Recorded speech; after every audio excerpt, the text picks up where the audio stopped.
Hey, horror fans, welcome back to Jay versus Horror. Today we're going to be talking about the top 10 horror films of 2002. Guys, this is episode 2 on our quest to name the top 10 horror films of the last 2 decades, the last 20 years. And I had a couple questions. One person asked, a couple people actually asked me this, why I didn't start at 2000 and why I started at 2001 instead. Because if you started at 2000, that's actually 21 years. That was my reasoning behind that. Pretty simple. And the other thing people asked was one of the big ones I got asked was I did not have Frailty on my 2001 top 10 list. It seemed like I was going to be tarred and feathered for that. There was a lot of response about Frailty. But, guys, I had Frailty from 2002. I had it released April 2002. So it did not make my 2001 list, and that is the only reason. And outside of that, the only film I really feel like that anyone had brought up that I felt like maybe I missed was Joyride and The Devil's Backbone. And I wouldn't even necessarily count Joyride as something I missed. It's something I thought about and didn't put on the list. But yeah, The Devil's Backbone I did miss. I thought it was a year earlier, and I did not have it on my list. But I still think that my list holds up, even with The Devil's Backbone. It would have still, even if I put it on there, it would have been towards the back. So, but I am glad that somebody brought it up. Uh, so let's get started with the top 10 of 2002, guys. We'll run through these pretty quick, and in a couple days we'll move on to 2003 and so on and so forth. And one thing, guys, is I don't argue genre with people. To me, genre is just a way that some people stack their books on their shelf. It doesn't have anything to do with the way I feel about films. And when I put my books on a shelf, I put the ones I like towards the front. I'm not much on alphabetizing stuff or sorting things. These five things have to be here, and these five things have to be here. No, that's not me. But I understand some people don't feel like this or that is horror. They may think it's a thriller, and that's fine with me. Uh, so let's move on. Guys, at number 10, I have Death Watch. Death Watch is a film about the horrors of war, World War One to be more specific, and it has some stars in it. Andy Serkis is in this, and also Jamie Bell. And what we get here is a British squad that kind of rolls up on a German trench that's been abandoned, and there's been a massive battle here. It's like blood soaked, like a blood soaked scene here. And pretty early on, we kind of feel like these guys, what's going on here? You know, these guys must be stuck in purgatory. It kind of feels like a Tales from the Crypt episode. Uh, but we start to get some crazy imagery here, and then it's very similar to me. It reminded me of something like Event Horizon or Hellraiser, even. I would say more so like Event Horizon, when you have a group of people that go crazy and turn on each other, and then do some crazy stuff to each other. There's some cool imagery, some of the barbed wire wrapping around people by itself and stuff like that. So yeah, good film. If you haven't seen it, it's kind of underrated. You can find it on most of your streaming sites. Death Watch. Moving on to number 9. And I struggled at putting this one at number 9. It's such a good movie, but guys, there's a lot of good movies in front of it on this list. At number 9, I had Dog Soldiers. That's right. Dog Soldiers is a British werewolf film. Lots of stars in this. People you've seen around, seen on Game of Thrones and stuff like that. Yeah, but Dog Soldiers is one of the better werewolf films out there, and that's saying a lot. I mean, there aren't many really great werewolf films, in my opinion. There's like 5 or 6 in that upper echelon, and then there's a major drop off after that, and then there's nothing. But yeah, Dog Soldiers, great film about some soldiers out on a training exercise that run into a hairy situation. We'll just put it like that. That's Dog Soldiers, guys, at number 9. At number 8, I have May. That's right, May. The pretty girl next door who's a total psychopath. That's right. I love this movie, and Angela Bettis is such a good actress. This is a great cast all the way around. Jeremy Sisto's in it. Also, Anna Faris, who kind of went on to be a pretty big star. Uh, so yeah, great cast here. It's a simple story. It's a story about how hard it truly is to make that perfect friend, right? And May sets out trying to do that in one manner, in one sense of that, and then she ends up doing it in a completely different sense of all that. So yeah, I love May. I think great performances all around, and Angela Bettis really shines here. It's one of the first times we see what she's capable of. Now, at number 7, I have The Ring, and I have the American version of The Ring because I don't know with this one, like there's a lot of films where I chose the Asian version, uh, or the Japanese version, the J horror version when it came to these type of films. But in this one, the Ringu actually came, I think, in '99 or '98, something like that, and then The Ring came in 2002. And I just think it works on all levels, and it's pretty much shot for shot a remake of the Asian version of the film. They didn't change a whole lot. They just changed a few sensibilities to make it an English language film. And so yeah, I really enjoyed this one, and it's directed by Gore Verbinski and has Naomi Watts in it.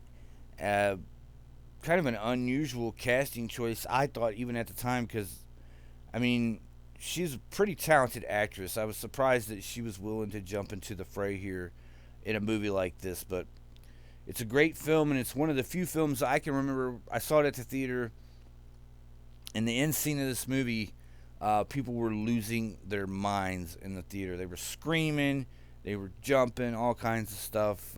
One girl was crying in the front, all kinds of stuff. Yeah, so it was a great film and had a lot of impact on people. And I think the American remake was pretty good. It's right there on course. There's some shots you could go back and look at the original Ringu and you look at The Ring.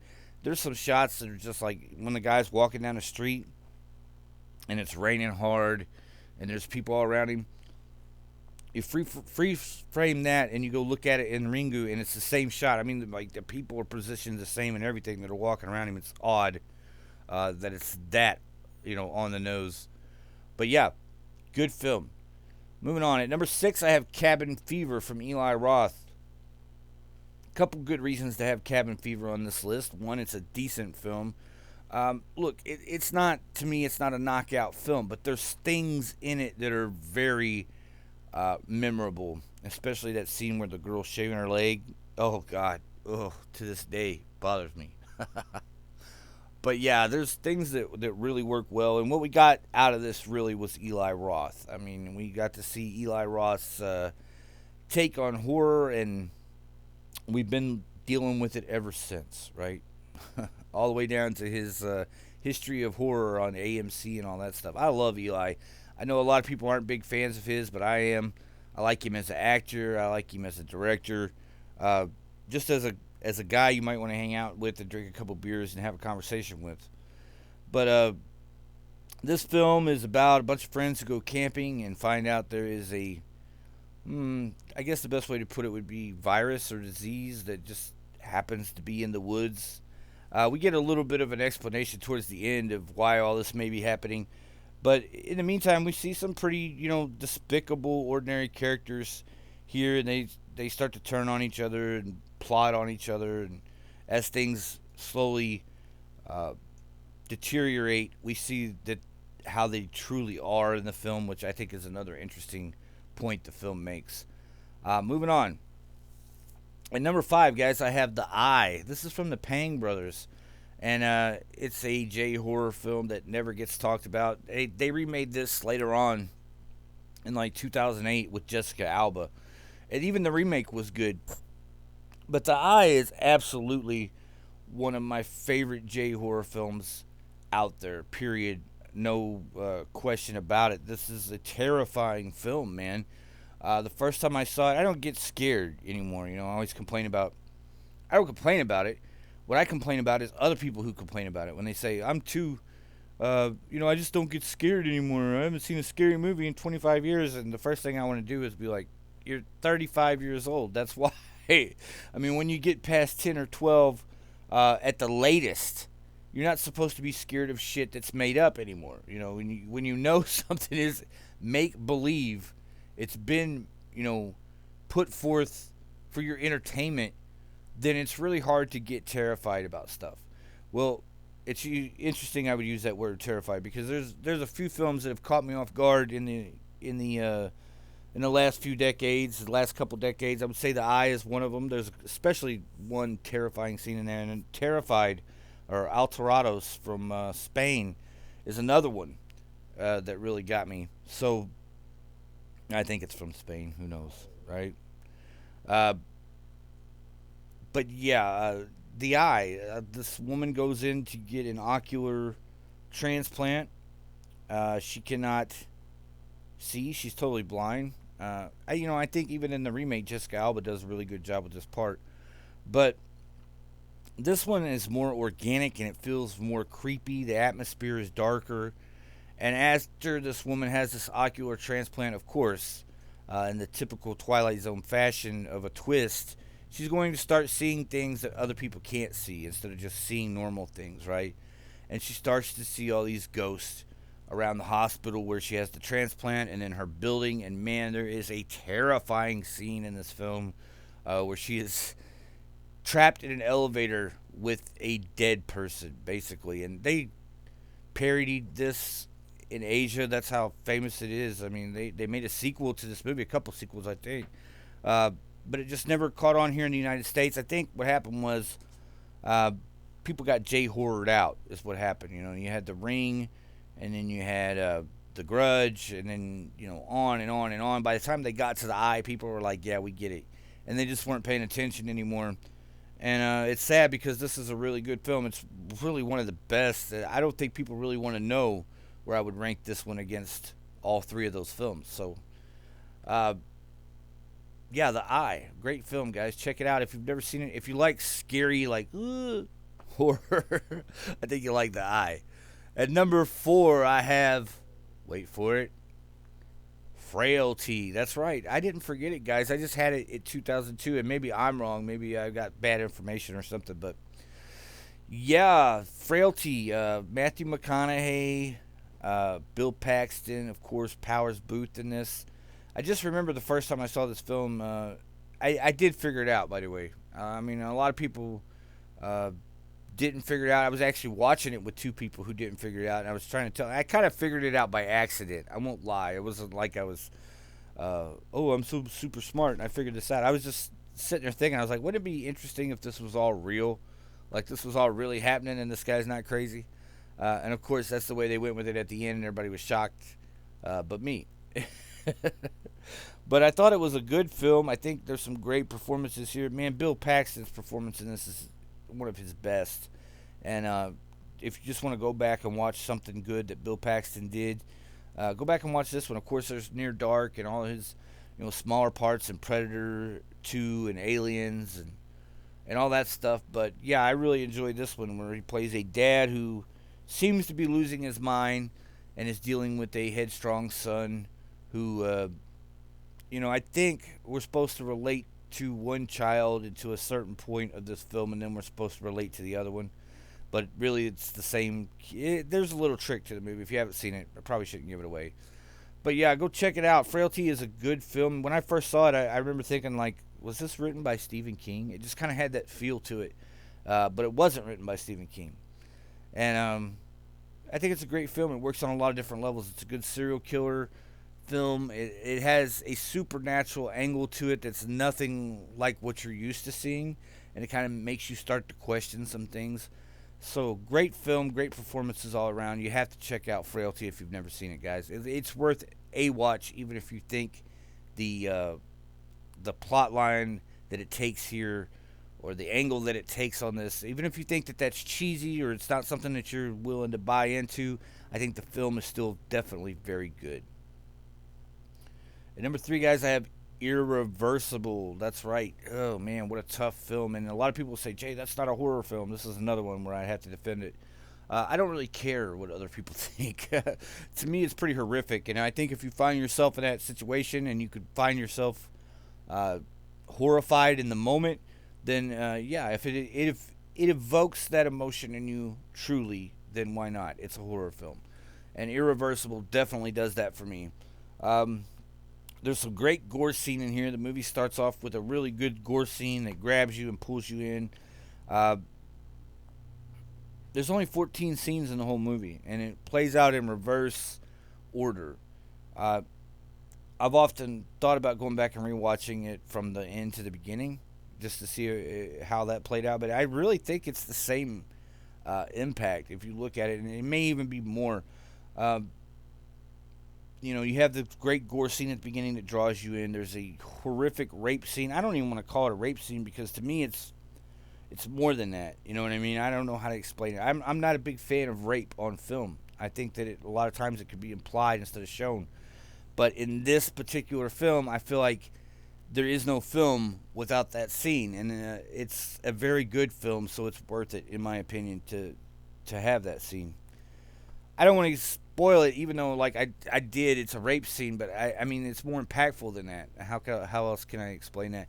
Because the further we go back in the film, the more we learn about the characters, and by the time you get to the beginning of the film, which is I mean the end, but it's actually the beginning because we're being shown everything in reverse.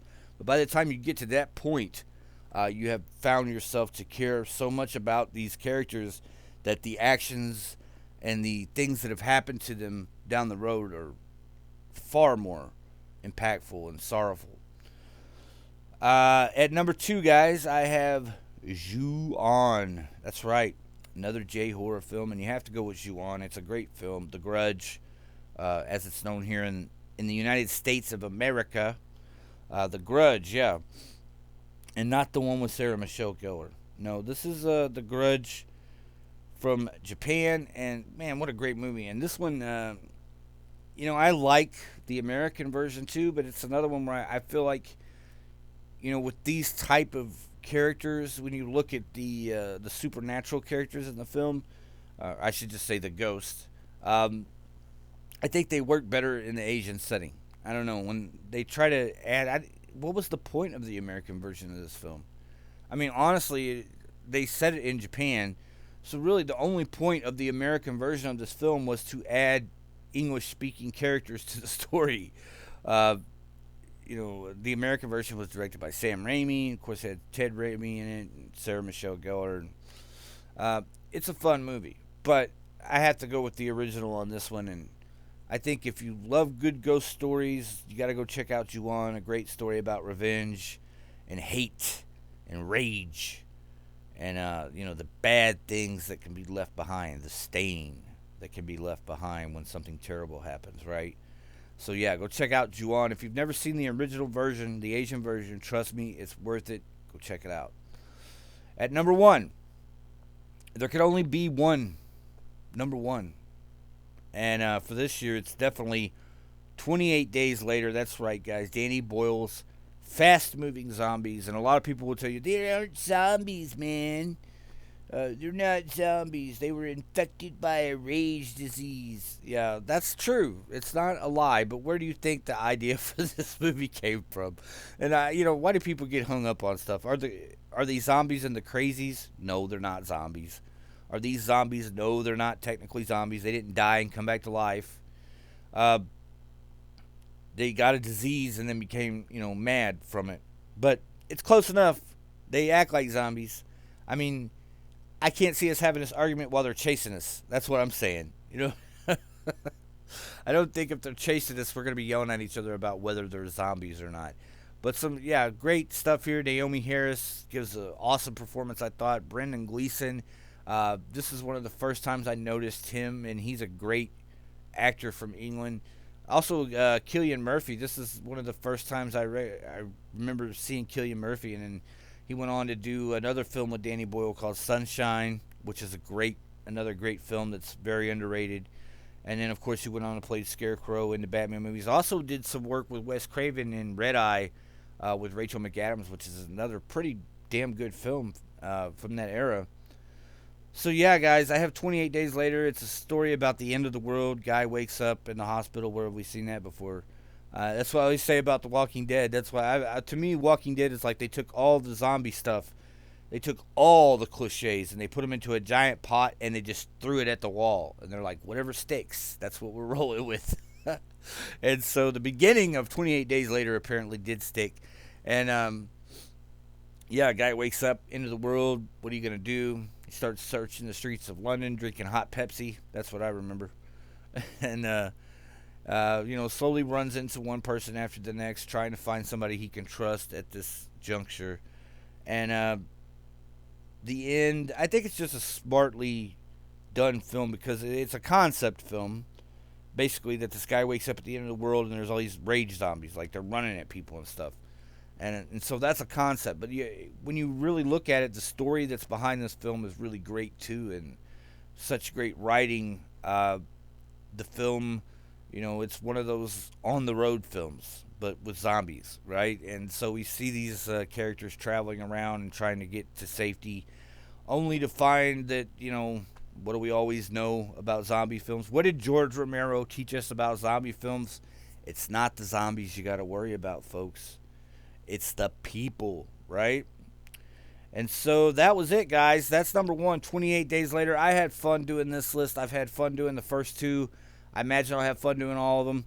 Guys, as always, like and subscribe. And if I missed something, yes, please bring it up. Let me know. But be gentle, okay? Be gentle. Oh, yeah. This is a fun list, though. And I'm sure I did miss something. So, like I said, if there's anything, one of your favorites that you feel like was left off the list, anything I could think off the top of my head, well, yeah, I wanted to put Bubba Hotep on this list, but I wasn't able to do that because of there's just not enough space. There's only 10 spots, and I feel like Bubba Hotep falls into comedy at a point where I could leave it off the list. And it's a great movie, though. Ozzie Davis, Bruce Campbell, of course, directed by Don Coscarelli, I believe, the guy who did Phantasm and stuff.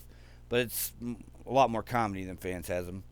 Some other films I felt like I left off the list on purpose were Blade 2. I mean, that's not really a horror movie to me. It's more like an action movie with horror elements.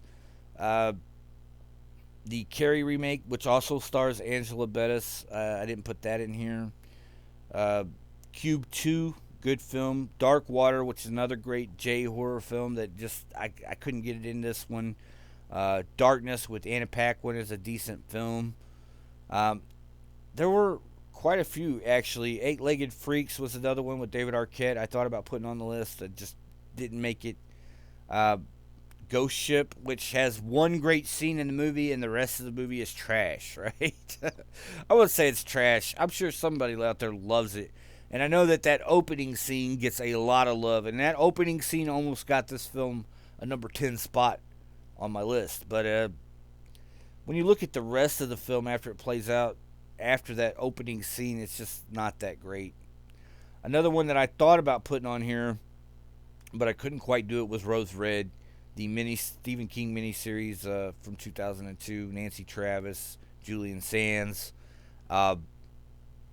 It's a great movie, and it's in my opinion, it's not the greatest film, but a lot of people love this movie, guys. When we were talking about the top, long time ago, we were talking about the top haunted house films, and everyone and their brother kept throwing up Rose Red. I mean, if I could look back and tell you that there was one film that was picked more than any other film, it would probably be Rose Red. People love that movie, and I don't necessarily know why.